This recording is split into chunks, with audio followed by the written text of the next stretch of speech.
Hi, welcome to my channel. Weight loss ரெசிப்பியில் இன்றைக்கி நம்ம பார்க்கக்கூடிய ரொம்ப டேஸ்டியான ரெசிபி என்ன அப்படின்னு பார்த்தீங்கன்னா, ஓட்ஸ் ப்ரௌனி எப்படி செய்கிறது அப்படின்றத தான் இன்றைக்கி இந்த வீடியோவில் நம்ம பார்க்க போகிறோம்.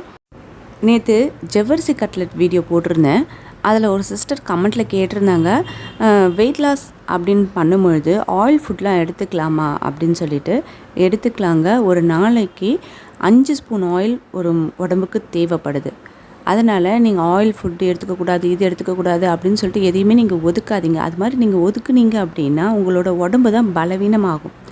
எந்த ஒரு ஃபுட்டு நீங்கள் எடுத்துக்கிறதாக இருந்தாலும் அளவாக எடுத்துக்கிட்டு நீங்கள் கரெக்டான டயட்டும் ஒர்க் அவுட்டும் பண்ணிங்க அப்படின்னா வெயிட் லாஸ் அப்படின்றது உங்களுக்கு ஈஸியாகவே நடக்கும். அதனால் நான் கொடுக்கக்கூடிய ரெசிபி நீங்கள் வெயிட் லாஸ் பண்ணுறவங்களாக இருந்தால் தாராளமாக நீங்கள் சமைச்சு சாப்பிடலாம். வரக்கூடிய ரெசிபி எல்லாமே பார்த்திங்கன்னா ப்ரோட்டீன், விட்டமின்ஸ் நிறைஞ்ச ஹெல்த்தியான ஃபுட்டு தான். அதனால் நீங்கள் தயக்கப்படாமல் நீங்களே வீட்டில் அழகாக செஞ்சு சாப்பிட்றது ரொம்ப நல்லது. இன்றைக்கி இந்த ரெசிபிக்கு என்ன பொருட்கள் தேவை அப்படின்றத இப்போ பார்க்கலாம்.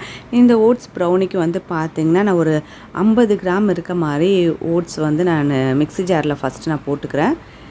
இது கூட அதே 50 கிராம் இருக்க மாதிரி பாதாம் பருப்பையும் நான் சேர்த்துக்கிறேன்.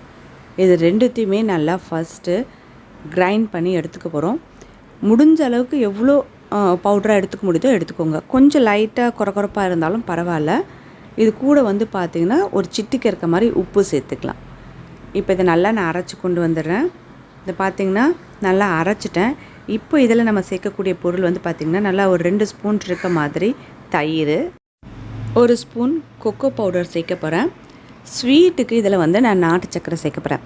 இந்த நாட்டு சக்கரை மட்டும் அவங்கவுங்க டேஸ்ட்டுக்கு ஏற்ற மாதிரி சேர்த்துக்கோங்க. ஏன்னா ஒரு சிலர் ஸ்வீட் கம்மியாக இருந்துச்சுன்னா பிடிக்காது அப்படின்னு நினைக்கிறவங்க இன்னும் 1 ஸ்பூன் எக்ஸ்ட்ரா கூட நீங்கள் சேர்த்துக்கலாம். இன்றைக்கி இதுக்கான அளவு நான் பார்த்திங்கன்னா ஒரு 4 ஸ்பூன் கிட்ட நான் நாட்டு சக்கரை சேர்த்துக்கிறேன்.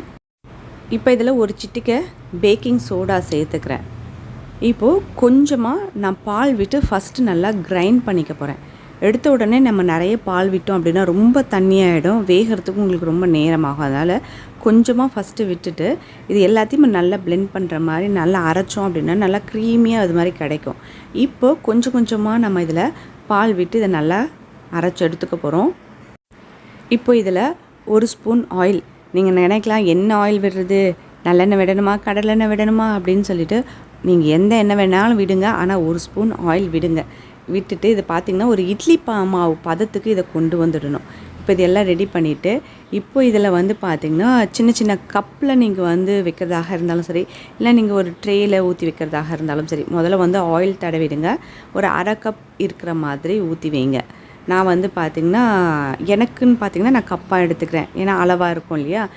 பசங்களுக்கு ட்ரேயில் ஊற்றி வச்சுட்டு மேலே பாதாம் பருப்பு சின்ன சின்னதாக கட் பண்ணி மேலே போட்டுட்டு நான் வீட்டில் நல்ல ஒரு அகலமான பாத்திரத்தில் கீழே தண்ணி, அதுக்கு மேலே ட்ரே மாதிரி வச்சுட்டு இந்த 2 விஷயத்தையும் நான் ஆவி கட்டி எடுத்துக்க போகிறேன். இட்லி எப்படி நம்ம ஆவி கட்டுறோமோ அதே மாதிரி எடுத்துக்கிறோம். இல்லைனா நம்ம இட்லி கட்டுறல கூட நீங்கள் ஆவி கட்டி எடுத்துக்கலாம். மூடி வச்சுட்டு ஒரு 5 மினிட்ஸ் கழித்து பார்த்திங்கன்னா நல்லா அழகாக வெந்திருக்கும். இதில் பார்த்திங்கன்னா ஒரு கிண்ணம், இந்த சின்ன கிண்ணம் பார்த்திங்கன்னா இந்த ஒரு கிண்ணத்தை நான் ஈவினிங் ஸ்நாக்ஸாக எடுத்துப்பேன். இதுதாங்க அளவு. நம்ம செஞ்சுருக்கோமே அப்படின்னு சொல்லிட்டு நிறைய எடுத்து சாப்பிடக்கூடாது. இந்த ஓட்ஸ் ப்ரௌனியை நீங்கள் ஈவினிங் ஸ்நாக்ஸாகவும் எடுத்துக்கலாம். இல்லை மார்னிங் உங்களால் பிரேக்ஃபாஸ்ட்டு உங்களுக்காக தனியாக செஞ்சு வைக்கல அப்படின்னும் பொழுது நீங்கள் ஆல்ரெடி நீங்கள் ஸ்நாக்ஸுக்கு இது செஞ்சு வச்சுருந்தீங்கன்னா ஒரு பீஸ் நான் பசங்களுக்கு பீசஸை நான் கட் பண்ணி வைப்பேன். அது மாதிரி ஒரு பீஸ் இருக்கிறதாக இருந்தாலும் சரி, இல்லை இந்த சின்ன கிண்ணத்தில் இருக்கக்கூடிய ஒரு சின்ன கிண்ணம் நீங்கள் மார்னிங் பிரேக்ஃபாஸ்ட்டாக எடுத்துக்கிட்டாலும் உங்கள் வெயிட் லாஸ்க்கு ரொம்ப நல்லது தான். இந்த வீடியோ உங்களுக்கு பிடிச்சிருந்ததுன்னா ஒரு லைக் பண்ணிவிடுங்க. கண்டிப்பாக நீங்கள் ட்ரை பண்ணி பார்த்து உங்களுக்கு பிடிச்சிருந்தது அப்படின்னா குடுக்குன்னு ஓடி கமெண்ட்டில் சூப்பராக இருந்ததுமா அப்படின்னு சொல்லிட்டு போட்டுருங்க.